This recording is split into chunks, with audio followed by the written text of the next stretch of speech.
we have to describe the software in a very distinct, in a clear way that will allow the reviewers to understand, and not just the reviewers, but also you to understand where in the risk profile it fits in. So the things that we review are obviously moderate risk. We don't review low risk products.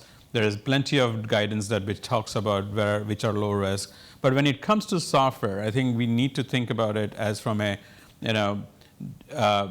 purely risk and sort of what the software does, explaining how the function's been achieved. There are certain functionalities, as you can imagine, within software that may lead to harm or create hazardous situations that the reviewers need to know. Reliance on off-the-shelf technology, off-the-shelf computing platforms or operating systems, how much you rely on that, how much you don't rely on that, and what controls you are in place, and what mechanisms you have to reduce the possibility of those risks being presented for you. And a very simplistic example is if you're trying to do something very critical on a cell phone, where the cell phone's primary function is to take calls. And if you're in the middle of something that is really, really problematic or really, really important, and you get a phone call and your function, your intention of that product is disturbed, I think you have to consider those kind of things. So that as we look at software and its reliance more and more on commercial technology, that's how we sort of look at understanding risk of the product. And of course, the standard expectations of the product has to be validated, the product has to be clinically understood and used in a clinical setting, and the intention. I think those goes in hand. Great, that's helpful. So if I understand correctly, for products that are reviewed, class 2 and above, you would expect at least a minimum of a hazard analysis and some sort of a version control documentation for all the software that would be presented. For higher level risk products like PMA devices, you might look for something like an architecture of the actual software that could be reviewed. And with off-the-shelf software, if an innovator comes in with a product, you'd expect them to be able to show that it could be installed, that it would operate in that environment, and that it would actually do what it's supposed to do. So you push button A, get B out every time, and B is the right answer. Right. So that's sort of the Yes. minimum floor of what you would get Yep. now. And that's what I think most of us understand. But now there's this new program that you've been developing, which is the pre-certification program.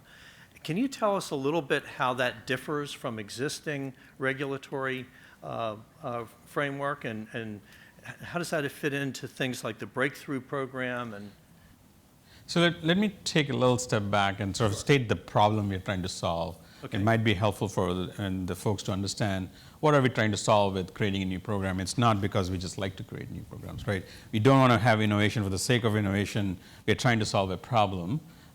What I consider this as a regulatory innovation is to understand our needs for our customers are software being developed in a really fast manner. It also iterates. It can also be developed by many folks. So you can see there's an dimension of how it's made and how fast it's made. The cycles of how software can be developed and put to market is in months as opposed to years, weeks and months as opposed to months and years, right? So there's a different scale of the development cycle. And then you have the iteration on top of it, because people don't put on completely finished products and never intend to leave it alone. There's always an iteration and improvement that happens and modifications that go on. So and the frequency of that is very much higher when it comes to software, because investment is low. You can sort of understand the business needs from that. And then you think about software, what does it sort of provide as opportunities? Like the opportunities that in software is you can now understand exactly what the user is doing. You have connectivity that you're going to rely on to sort of understand how it's used, where it's used, and how well it is used. So if you think about post-market information, you're not only understanding the risk of the product, but also understanding benefits of the products. So I'm going to lay these out and say, and then you talk about volume, the amount of the kind of software people were making, the types of people making software is at a different scale. Now, if you look at the number of 510Ks we see today in the center, it's in the order of about 4,000 per year. As you can imagine, if you just Google or go to any app store and look at health-related software, that many software that many products that we clear can be easily, or overshadowed in months, as you can imagine. So when you take these three sort of dimensional problems, and from a regulatory perspective, we are looking to solve how can we get closer to how products are being made. If we can rely on the companies or understand and trust the companies making the products, knowing that they have the best practices in place, then we can start imagining a world where products made by those companies can have a different regulatory oversight, then relying on the real world performance, which we expect every good software developer to sort of have.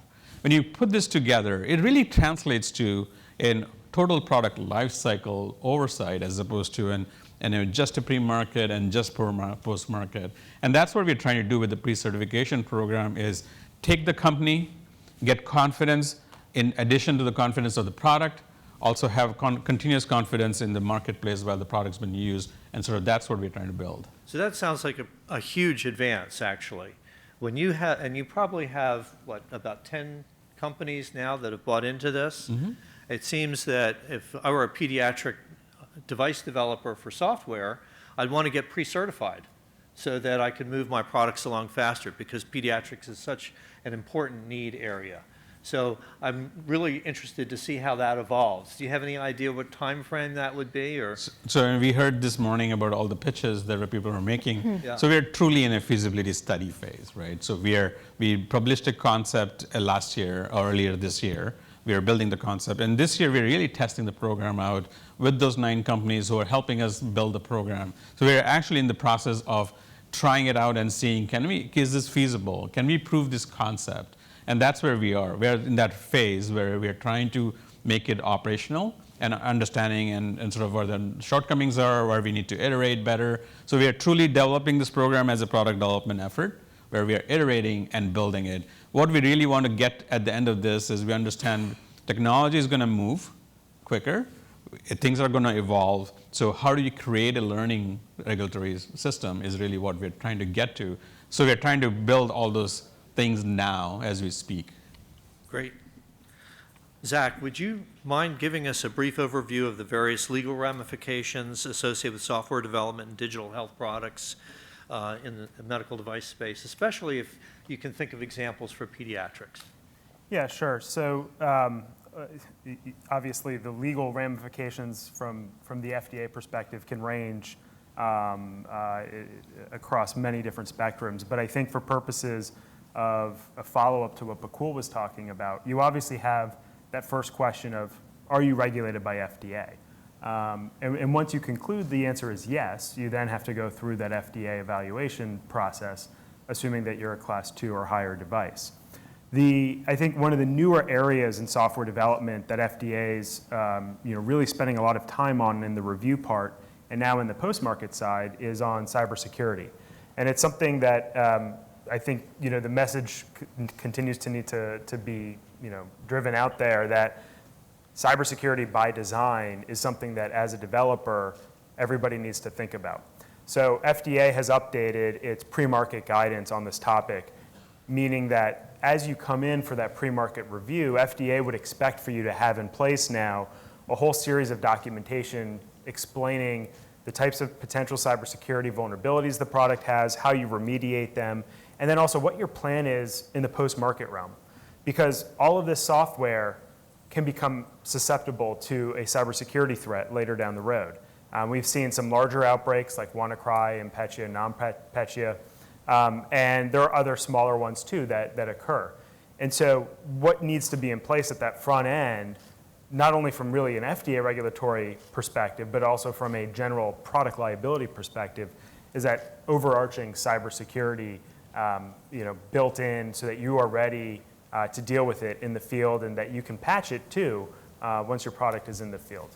That's part of quality by design, I think. Absolutely, and Bakul talked about issues like off-the-shelf software. So many medical devices use software off the shelf And you need to have a process to monitor whether that type of software requires a patch. And WannaCry would be the perfect example. WannaCry shut down a lot of hospitals in the UK because they were not patching Windows XP. And that was the only operating platform that was susceptible to the WannaCry outbreak. And without the proper firewalls, without the proper patches being implemented, those systems were starting to be hit. Can you think of any specific issues related to the pediatric population side? Yeah, I think what makes the pediatric population particularly interesting, there's two sides of this when I've thought about it. One is the technology side. So a lot of pediatric devices by default will just be smaller, meaning that, especially on an implantable perhaps, you'll have smaller battery, smaller overarching design, which might actually make it more complicated to implement good cybersecurity. So if you think about encryption of the data transmission, that causes a lot of, that requires a lot of battery power. So the more miniature you make a product, the more the battery life, I think, inevitably impacts the design of that cybersecurity system. The other piece of this too is that in the pediatric population, some of these devices, could theoretically be in these patients for many decades at a time. So again, having that strategy in place up front for how will we patch the product becomes even more important for those populations. Great. Could you talk a little bit about reimbursement and coverage faced by small digital health and software companies? Yeah, sure, happy to. So we have at AdvaMed what we call the Center for Digital Health. It's a newer initiative of ours. I lead it, but we also have a number of staff in the association that run various portions of our digital health advocacy and outreach. And reimbursement is obviously one area that as a medical device community we work on very much. And in the digital health space, what's interesting is at a conference, the MedTech conference, I think 5 years ago, Bakul was here for this panel. 5 years ago you would say, what's the biggest impediment to bringing a digital health product to market? And maybe 50% said FDA, 50% said reimbursement. I think we did this last year, and I think 99% of the audience said, now the biggest impediment is payment. So kudos to FDA, to Bakul, for putting in place policies that are easy to follow, or easier to follow maybe, depending on your viewpoint. And what I think we're doing now at AdvaMed, what our members are helping us achieve is to find those novel pathways on the CMS, on the general reimbursement side to bring these products to market. It's not easy. A lot of companies, I think, are struggling to find a clear opportunity with an insurance company, particularly with CMS and Medicare. But that being said, there are models, I think, out there that as you think about what that business looks like, you can learn from. And in particular, it's partnering with, I think, individual hospitals or hospital systems and having almost more of a product-specific launch approach with these systems. That's what we're starting to see right now. And I think a lot of that is driven by the fact that there is a lack of actual reimbursement at the federal level. Great. So what does AdvaMed and industry think about the pre-certification program? Are you working on that as well? Are you working with FDA independently? So, the way this works, FDA has been very collaborative from just a general public participation perspective. So anybody in the room, I think, can still comment, on the various working drafts that they have out. I'm sure another one will be issued. Maybe Bakul will tell us at some point when the next document will come out. But we've participated through those public processes, commenting through written submissions. We try to offer any type of expertise to anybody at FDA or anybody in the pilot program if they feel like they need a software expert that maybe one of our members has in-house. Overall, I think the message is the general concept of pre-cert makes a ton of sense. Software is developed in a much different way than hardware. And in particular, as new companies, particularly from California, Silicon Valley area, are getting into this space, they're used to a faster life cycle approach. And it's something that I think Bakul is very aware of, which is you might create version 1 and be ready to submit that to FDA. But even in that 3-month span that FDA might look at your 510K, you might be on version 3 at that point. Yeah. I mean, software is just being iterated upon so fast that a different model that allows for those fast changes to occur without a significant regulatory process to stop it from going into the market, I think makes sense. So we continue to work with FDA on the pre-cert concept. And we look forward to seeing how this year's pilot goes and to continuing to help FDA develop the program. There's been a rise in legislative discussions about data privacy and stewardship, particularly with large social media and technology platforms. Some of these platforms are being used to develop real-world data and so forth. How has that conversation impacted the healthcare community, in particular digital health products? Yeah, it's a timely topic. So this obviously falls under that legal realm of issues that you would have to think about as a software developer. And I think what's interesting with privacy was we started the year off with a new Congress thinking from the federal level, okay, we're going to see a lot more action in the US Congress on privacy and new bills and new concepts around how to regulate. And when I say privacy right now, I mean just privacy with the big P, right? Everything, all data. And you saw Mark Zuckerberg go up on the Hill a couple times, and Google went up a couple times. I think it was Eric Schmidt. And nothing really materialized. And obviously, Congress has been very busy doing other things this year and doing a lot of other issues, if you will. And so I think the momentum around federal privacy legislation started to stall. What's interesting, though, is we have a lot of states that are picking up that slack right now. California in particular, the state of Washington, and Oregon, I know all have various bills that have either passed or are in the process of going through their legislative process that all impact both big data, so whether or not you're in the medical space, but then also medical device specific data. And what's interesting on some of these bills is they don't carve out HIPAA. So even if your data and you are subject to the HIPAA law, some of these state-led efforts might actually still apply. And so it's an area where we are trying to work closely with the state legislators to better understand what their intent is, how these products need to better comply. We're also working with some of them just to educate them on HIPAA, right? I'm guessing almost everybody in this room knows what HIPAA is, but in the real world, I don't think many people really get it, and just how it works and what it impacts. So a lot of what we do, again, especially on the state level, is just education. Here's how HIPAA works. Here's why medical data in most instances is already covered by a federal privacy law. You don't see that a lot, that knowledge a lot when you visit, even state legislative bodies. Great, thanks very much. So, Hemant, can I turn to you now? And you've been in this business a long time, and you've been successful. So I want to hear your perspectives on all this, but perhaps you could first touch on the critical aspects of patient participation and engagement. Okay. Just to give you a context before I jump right in there. So I'm a physicist from India. Then I got my electrical engineering, came to the US, went to Hopkins, got my computer science degree, and then ended up working for an epidemiologist, trying to do some analysis. So I was a geek. I was a developer at heart, and all I did was computer science, but started to work with clinicians, oncologists at the National Cancer Institute, NHLBI was mentioned a couple of times today. Working with those physicians, I learned pretty much about what happens in clinical trials through osmosis, just working for them. But I didn't really get a true understanding of what was patient engagement or why was this thing even important till my dad was diagnosed with pancreatic cancer.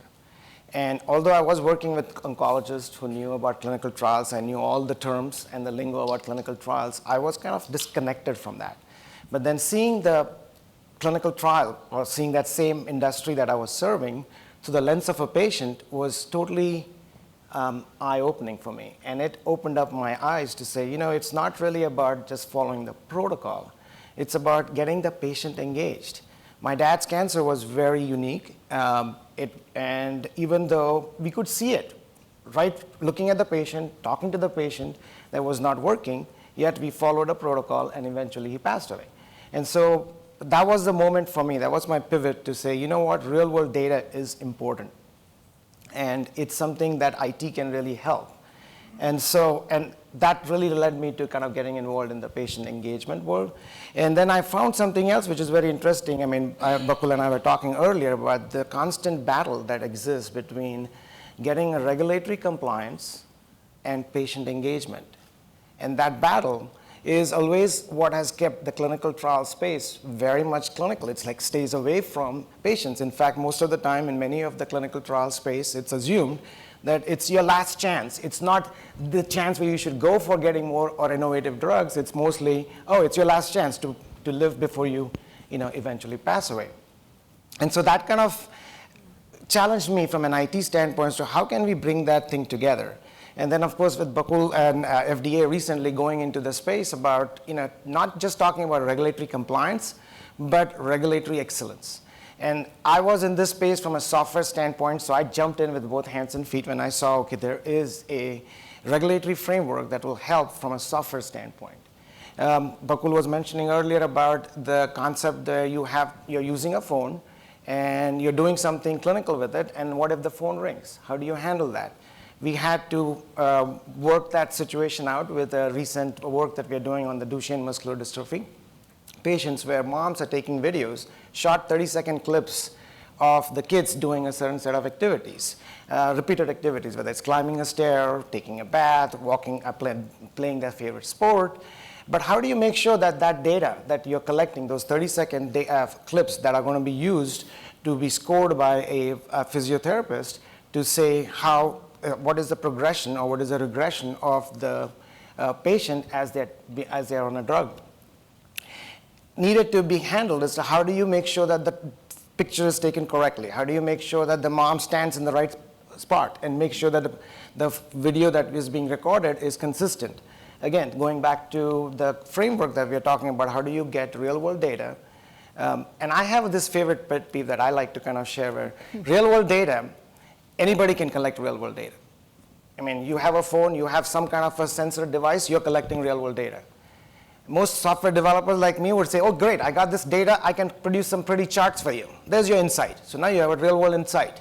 But real world evidence is really something totally unique in the sense that when you take the real world data with your real world insights and wrap them in a space where the data quality is consistent, you have transparency in how you collected the data, you have an ability to generalize the data, and more important in today's world, timely, because that data changes, right? If you're collecting a sensor-based data, it is changing by the minute. So to me, I think I'm excited by all the things that I see in the regulatory space as well as in the innovation space with the IT, such as machine learning and AI that we saw this morning, kind of converging upon to really kind of eliminate that gap between regulatory compliance and patient engagement. So that's great. I think one thing that you might do is just talk a little bit about the differences between hardware medical devices and software applications, because you were leading us right into that. Okay. And as a developer, how do you see those as different challenges? So I guess when you think about on hardware, I was talking to somebody earlier, they had a little brace on their hand, and I said, oh, this brace is going to be the same when the doctor put it on you, and it probably is going to have the same characteristics for a long time till you take it off. But software, on the other hand, can be updated. We heard from Bakul earlier saying that it's a very fast iterative process. So when you're thinking about regulation or looking at what is software as a medical device, the rules, and I heard Vasum say earlier too that they're looking at innovative ways. We got to look at a completely radically transformative way of how we are going to regulate this space, where the software can be updated on a regular basis. The nicer part about the software is that the post-marketing surveillance can be built in. Yeah. You can start with that process as some of the new folks that I saw this morning talking about, the one thing that you can take to heart is how do you build that feedback into the software right up front. I have a Tesla, and I can tell you the Tesla drives better every time I go down the same road.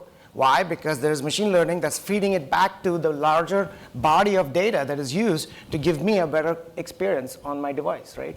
But then that requires a whole different model of how do you regulate that? Yes. When it changes, now how do you know whether how are you going to monitor the adverse event if there was one? Right. So those are the challenges I see. And I think the industry is moving in that direction. Collaboration is what I heard is the best way to do. So how do we improve access to the pediatric population?